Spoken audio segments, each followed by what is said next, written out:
Small gundogs like cocker spaniels, how can they be suitable for big wildfowl like geese? Well, with a top gundog trainer like Howard Kirby on hand, here's how. Everything is progression. It's what we call layer training. So when we start maybe with a tennis ball or a tiny puppy dummy. Okay? You can use an ordinary dog. That's quite a big dummy to use on an intermediate dog. We've then got this fluffy rabbit ball that helps to start the transition. It's still small, it rolls, it excites the dog. Sometimes your dog will get completely fed up with an ordinary tennis ball.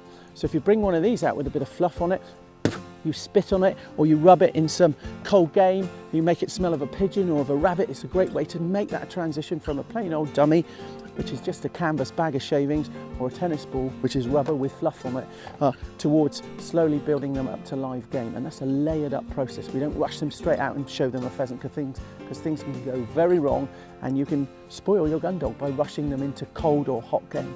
And heavier game, what do you tie two pigeons together? How do you do? No, that's a good, actually, I've never tied two pigeons together, but you could. Yeah, you just create more weight gradually. So classically a small pigeon or a partridge, and then a hen pheasant, and then a cock pheasant, and then finally you move up to hares and geese and stuff like that. If you think your dog's likely to encounter that in the shooting field, it will at some point. So it's a gradual process. Certainly you wouldn't expect a little 14-week-old puppy to try and pick up a hare. He's not going to do it, it's just plain silly.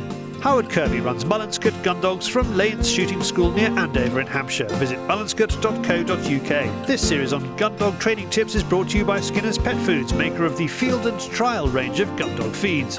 Visit skinnerspetfoods.co.uk.